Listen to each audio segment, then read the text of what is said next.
we have to look at whatever given development time that we have. For example, if we've got a patch coming out in, let's say, 1 week, looking at the level, the amount of bugs that we have, and amount of tasks that we have in our tracking system, Jira, is it feasible or even realistic or even wise to be able to try to get all of these bugs fixed and sacrifice feature development?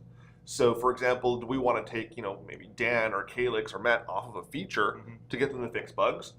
Well, it depends on the priority of that bug. If it's a blocker, meaning that it actually prevents players from being able to play the game, then obviously that's going to be of higher priority, and we're going to have to stop development just so players can actually be able to play the game and fix that.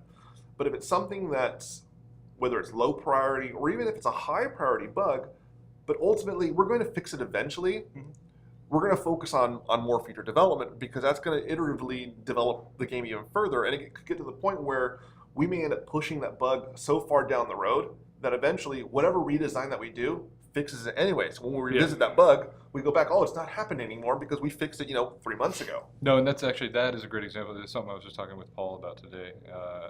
And like during the release of the Gladiator, there's some great examples of that, when there are certain behaviors within the ship that are exposed by the introduction of multi-crew that are supposed to be handled by the Ghost system, the game object state machine system, in the long run. And this being like, if you get out of your seat, and in getting out of your seat, the turret deploys down, drops you off, then it needs to return back up, but it needs to be aware of its up or down state and where it should be when you hit the call button and all that kind of stuff.